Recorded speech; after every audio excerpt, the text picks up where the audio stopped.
I do believe Memphis has a PR issue. For sure. I do believe that the city has issues like any other city, to your point. I remember talking with some peers, professional peers, and we were going to have a conference in San Francisco a couple of years ago. This is where all the rhetoric was going around about nobody wants to be in downtown San Francisco, and they were hesitant about attending the conference because what they've heard about the city. And my point to them was, you go any major city these days, there are issues. Right. Not even major cities, any city. Right. You peel the onion, and you're gonna see the ugly scars. Right. And I just think Memphis, we do a better job of showing the world. Right. They don't hide it here in Memphis. But it's beauty here. Right. The people, and the sound for sure. Right. If you could compose the next chapter of Memphis, not just the skyline, but the soul of it, what would you change? What would you protect? And what role do you see yourself playing in that story? I think I'm passionate about Memphis developing a spirit of excellence. I think as a city, if we can start embracing a spirit of excellence, then I think a lot of things change, because we have the creativity. But now, what happens when you just creative and you don't have the guardrails around to protect the creativity? Right. People steal it. Yeah. And they take it elsewhere, and all they're doing is adding excellency to what we created. Yeah. So I think for me now in this next chapter is being passionate about, even within my business, I want people to feel like when they deal with my company, it's a company of what they interpret dealing with a New York firm or dealing with a LA firm. And as we both know, you could deal with those companies and it's an even worse experience. But for the sake of people here feeling like somewhere else is always better, now how do we bring that experience home? And then hopefully that spirit starts to penetrate the rest of businesses that we touch. Yeah. And so I think, like, for me, it's just talking to a lot of business owners about taking that one more step. Right.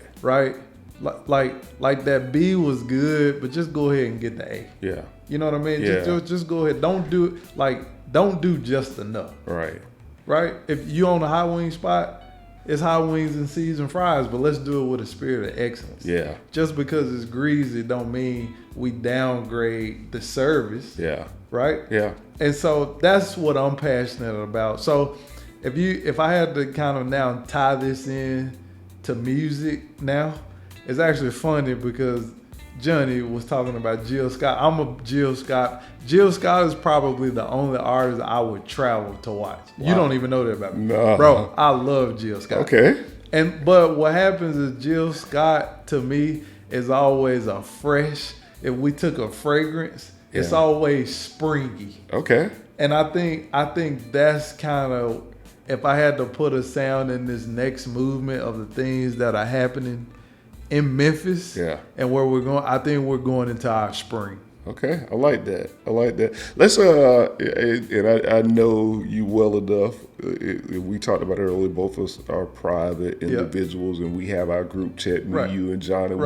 We talk about if it's music, if it's just funny stuff that we've seen, sports and all. We're making the Jay-Z album right now because nobody's gonna know who Johnny is. We keep saying Johnny. They're like, who's Johnny? Who's Johnny? Yeah. Johnny for the guest. Johnny was in the first episode, so they'll get the experience. Like Johnny the driver. Johnny is not the driver. Not the driver. He's not the driver. We should make him drive. No, he's not the driver. You were part of a viral conversation movement. Everybody's trying to figure out what's going on with the star basketball player here in the city. And people are falling. They saw a real estate listing, right? That you are responsible for. Yep. What was that? What has been like the last 7 to 10 days been for you? So it's been crazy, but again, being private, I let people talk.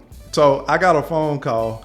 So Trevor and I released this video, and the video was going nuts. And so somebody called me seriously, and they said, "What are you doing right now?" So I got a call from a couple NBA coaches, couple players, like, "Dude, I'm seeing you all over the place." Mm-hmm.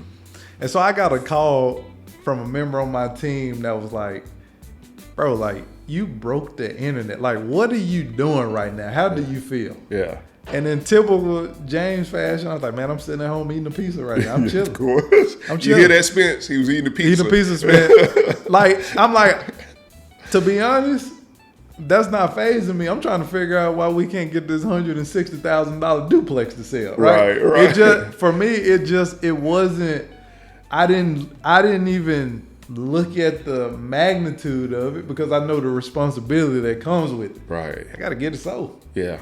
Yeah. That's the focus. That's the focus. And for me, it was like they hired me to do a job. Mm-hmm. So it was not for me to get caught in the noise. It was for everybody else to make the noise. Yeah. And so if you go on my social media, I never comment it. I let everybody talk. I let everybody assume because it's not their business. Yeah. Yeah, that's what I appreciate about you. I know as a close friend of yours, I know the people that rely on you and trust you, right? If it's a new draft pick or someone that's being traded to the organization here or someone that's being traded, right? They call you and they confide in you and trust your opinion. Mm. And I respect how you hold that dear, right? Where other people may flash it on their chest, use it for leverage, right? That I'm doing this and I'm working with this individual. And you're not about that, right? You're about the customer service and all. And you've built over time. They've started out maybe as a client, a customer, and you've developed friendships with a lot of these individuals. And I think one of the reasons you've been able to do that because people, they see and feel that you have their best intentions in mind, right? And so I do just want to call that out. I appreciate that.